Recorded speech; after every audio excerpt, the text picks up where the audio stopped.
Welcome to Curious Creatives, where we dive into the minds of the brilliant creatives shaping the advertising industry. I'm Andrea, and together with Amy, we'll unravel the stories, strategies, and secrets behind some of the most compelling campaigns.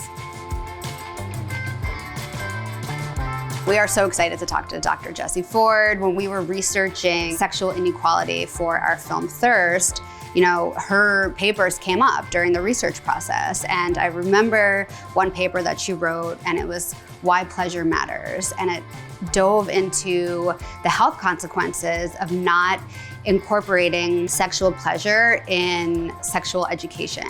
Reframing the narrative to include sexual pleasure for women is so important.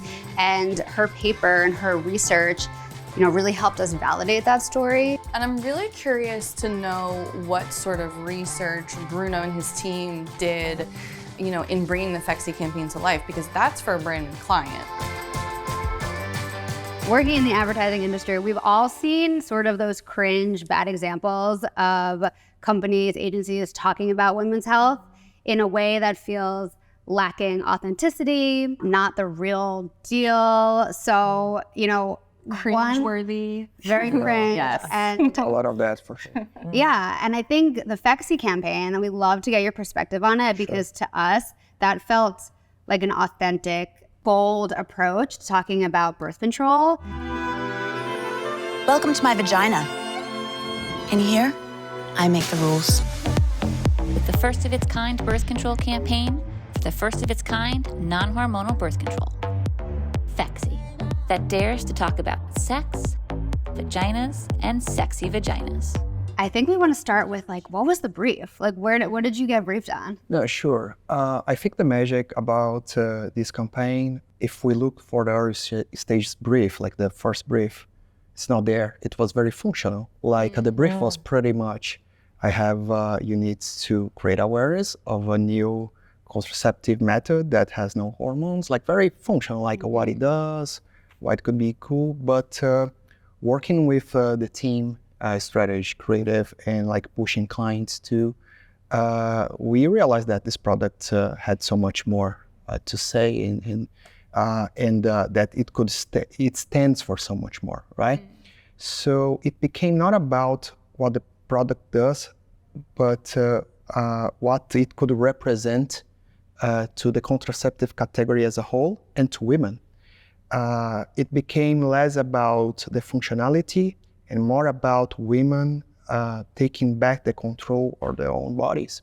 So after the inspirational brief came to fruition, tell us a little bit about how you created the teams to ideate on this gem of a women's health brief. Yeah, we built a team of people, only women, from all the strategies, women. We especially build a creative team around this brief. Again, only women. The client, also women, and the CEO, women. So I think that played a very important role for us, to achieve the result on that. So it started there. And I think the other thing that contributes it is that the company itself was not necessarily what we called big pharma. They were back then a startup. So I think that allowed us to push a little bit further, right? And to take some risks, I would say. They were more friendly to that than the structure that we're so used to the big pharma would probably. So that combination of factors of the right team plus client really make it happen. And the other thing is that everyone that was in this team, they were not really doing. It wasn't a job. It wasn't a call. It was a cause. It was a cause. If you're not into it 100%, we don't want you in the team. Doesn't matter for women. So we got a lot of passion about. We believe that the product we're doing something meaningful, could be doing something meaningful for the category. So we took that seriously.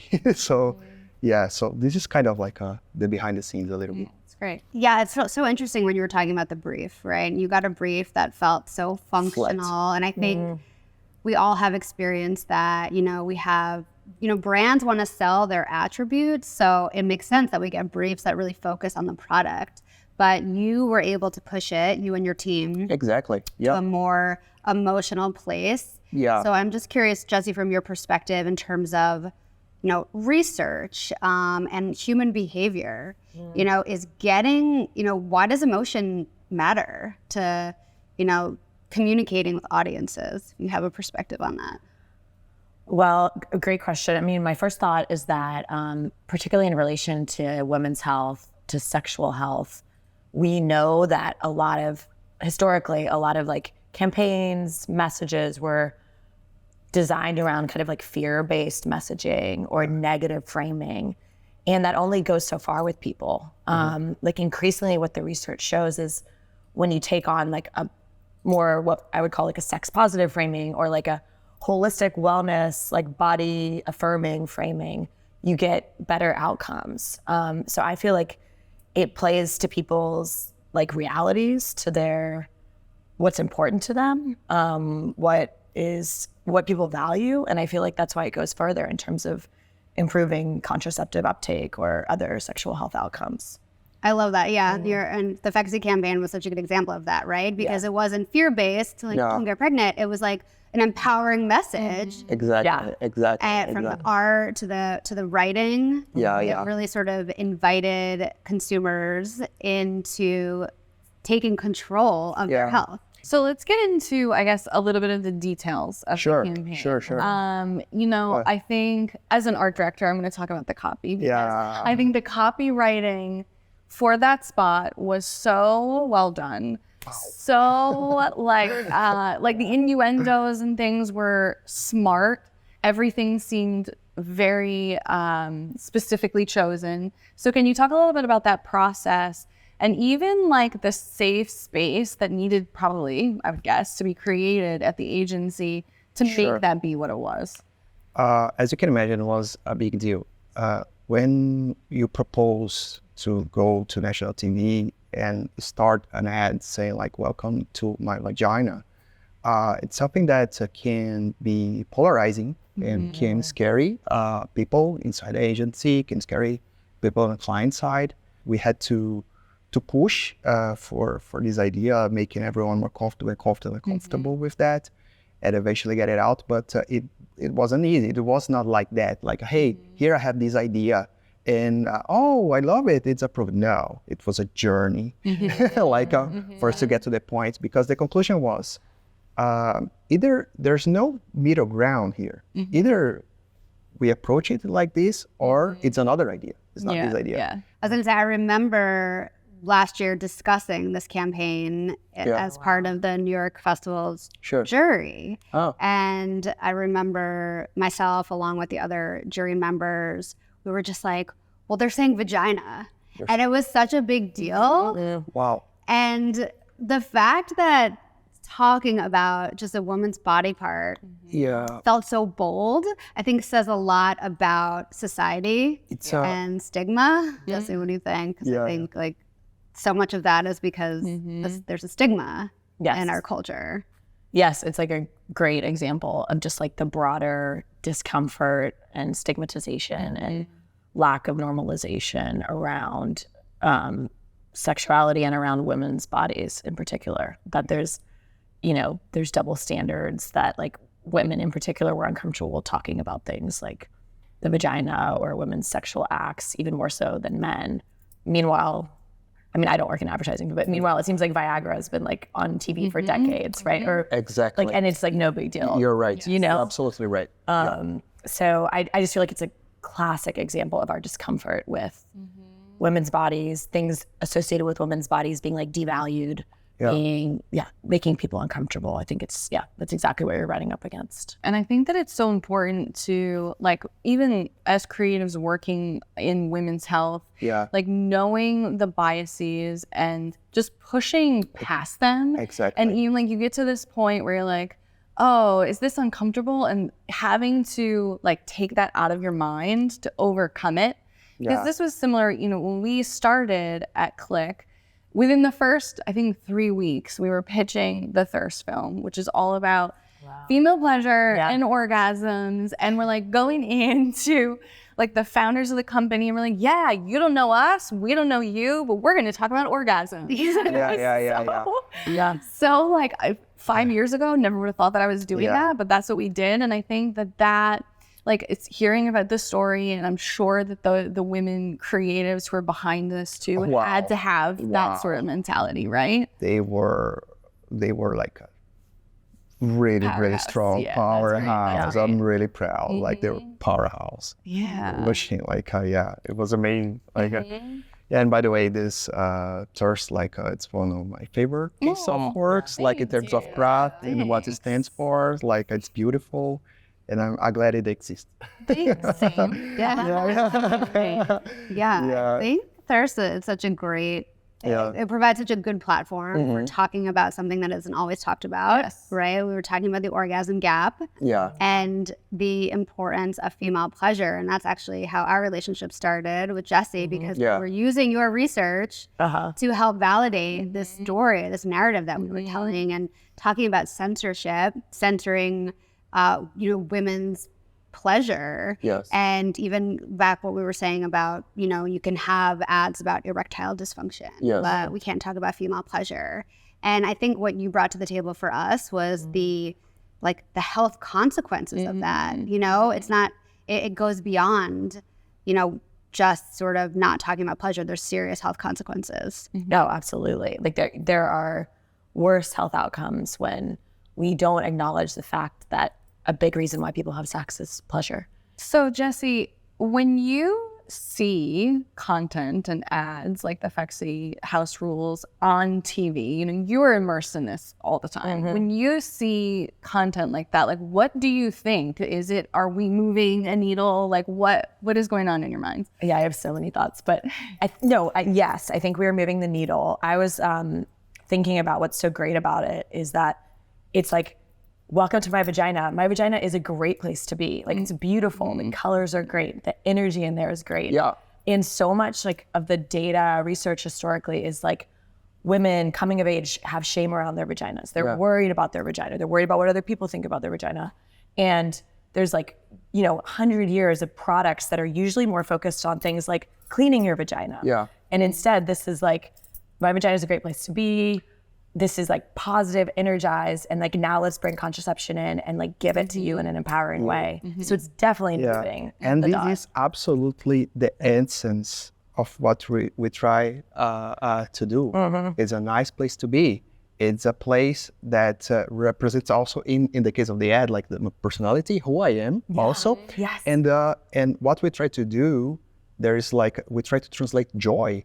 Of being in this place. I'm comfortable in this place. I'm comfortable with it. So like it's comfy, has my style on it. It's a joyful place. So in terms of art direction, like this is where you start. Okay, we're creating this awesome, cool house that is my vagina. Yeah. Actually kind of like it's hers. Yes. Yes. It gotta represent who she is. The other way would be nice, would be a nice place to be joyful. But if we had other different women there, maybe like the scenario would not be the same. Would be same logic structure. So I think we have a responsibility, right? Being in the advertising industry, to communicate in a real way about sexual health. And what Jessie, what do you think is the right way to do that? Like what do people want to hear? What kind of communication will add value to patients and people looking for more answers around their sexual health and wellness? I mean, I feel like we are at a really great moment for sexual health, like domestically, internationally. And right now what people really value is like authenticity, is realness. Some of that's like social media is more real than like, things were like decades ago. But that we know data show that we like patients want their doctors to ask about their sexual health, their pleasure, their relationships. And this is not just like when you're single in your 20s, this is across the life course. People undergoing like cancer treatment, people in menopause, people who are starting to like figure out their sexuality in college, they all would like providers to ask more about it. And ideally, you'd be able to talk with your provider and say, these are the things I find exciting and pleasurable. How can I do those in a way that's like also supports my health? And I feel like this absolutely pushes it forward. So often I hear about like when we're doing research or students are studying it, it's like, oh, these are all the negative things that's coming, like body image stuff and objectification. And instead, this is like the opposite. This is like pushing the dial. It's normalizing. It's, you know, bringing positivity to vaginas and contraception. Yeah, and talking about the responsibility we have, like as communicators, like we do work that reach millions of people and can shape some behavior in society. So that's a huge responsibility in that. So, and I think that type of works like that, I would like to mention one that kind of like inspired me a lot. It was like the body form. You know, not only by what it stands for, which like it's normalizing period, which is unbelievable.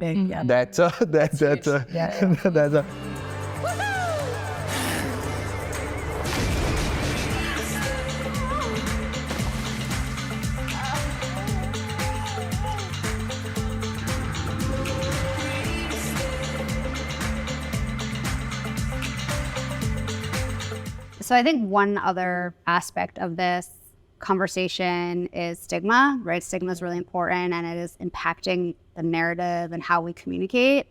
So can you dive into the stigma? I'd like to tease it apart a little bit. Yeah, the stigma is a huge problem, and it's like stigma hinders our ability to talk about these things, to talk with your provider. Like it's a main reason that a lot of like health providers feel in some ways that they're not adequately trained to ask you about women's health, but also that there's like stigma, there's discomfort, and the stigma is what causes the discomfort and what makes people feel like they can't address these things in an open way. And the stigma, especially in the United States, is, you know, it goes way back. It's related to like Puritan ideas around bodies and women and sexuality. And again, I said it's like a moment for sexual health. I think we are chipping away, and stigma with like is slowly being reduced. But, you know, if there's one thing we could take head on, and, you know, particularly for women, I think everything's even more stigmatized than it is with men. Like chipping away at the stigma is the key. It's become internalized too, which is what I think the Phexxi campaign did a really good job of showing a woman in control, right? Not letting society controlling her decisions, which is hard because that stigma is internalized. And we may not feel like we can ask the questions we want to ask at our doctor's office.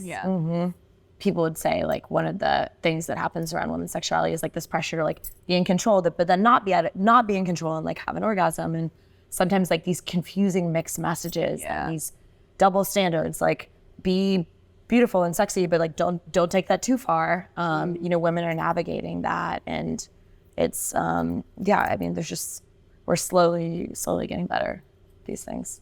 So since we're all about, you know, being curious and asking questions, what is one question that you feel like is so important to ask before jumping into, you know, any project, whether it's a creative project or research project? Is there a question that you feel it's imperative to ask? I personally try to draw a line and make sure that when I see a brief, I don't come with my own personal opinions. I don't come with my biases. I like to ask myself how much bias I have on the brief.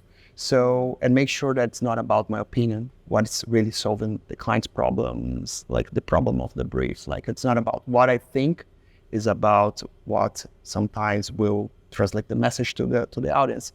Right at the beginning of the conversation, we talk about function versus the human aspect of it.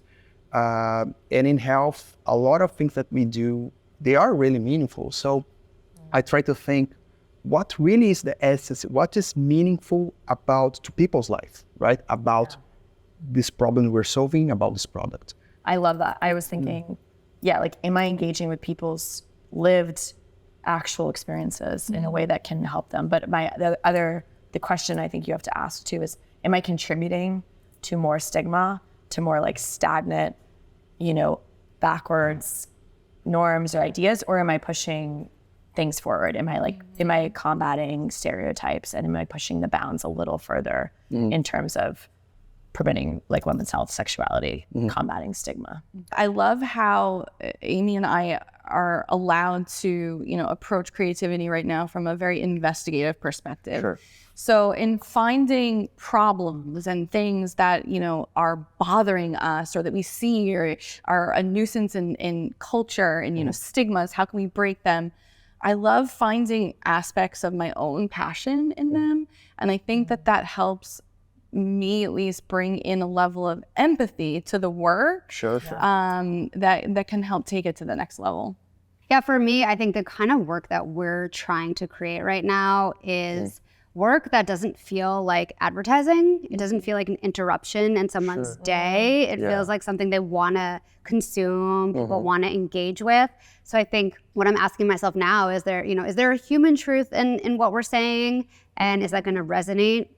And is it going to feel like something people want to hear about and not, feeling like it's just something we're hammering home? Or just noise. Noise and interruption. Sure. Because I think that's the future of advertising. Yeah.